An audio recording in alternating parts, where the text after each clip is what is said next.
अध्यक्ष महोदय, आज सभागृहामध्ये भारतीय क्रिकेट संघाचे अभिनंदन करताना मला अतिशय आनंद होतो आहे आणि अभिमान देखील वाटतोय। भारतीय क्रिकेट संघाने 2026च्या T20 विश्वचषक स्पर्धेत शानदार कामगिरी करत अंतिम सामन्यामध्ये न्यूझीलंड संघाचा पराभव केला आणि 96 धावांनी विजय मिळवला।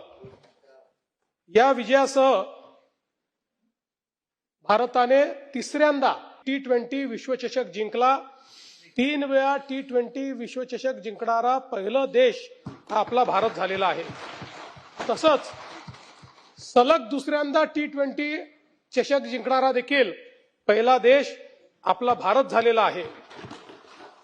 जगातल्या सर्वात मोठ्या अशा अहमदाबाद येथील नरेंद्र मोदी स्टेडियमवर जो अंतिम सामना झाला त्यात भारताने 20 षटकांमध्ये 5 बाद 255 धावांचा विक्रमी डोंगर हा त्या ठिकाणी उभा केला।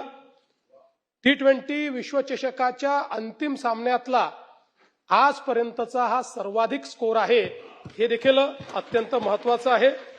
आणि भारतीय गोलंदाजाने न्यूझीलंड संघाचा डाव मात्र 159 धावांमध्ये त्या ठिकाणी गुंडाळला।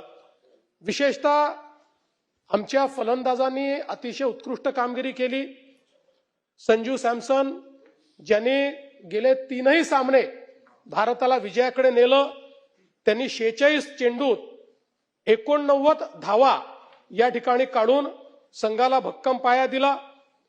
अभिषेक शर्मा यांनी फास्टेस्ट 50 त्या ठिकाणी करत 21 चेंडूत 52 धावा त्या ठिकाणी काढल्या।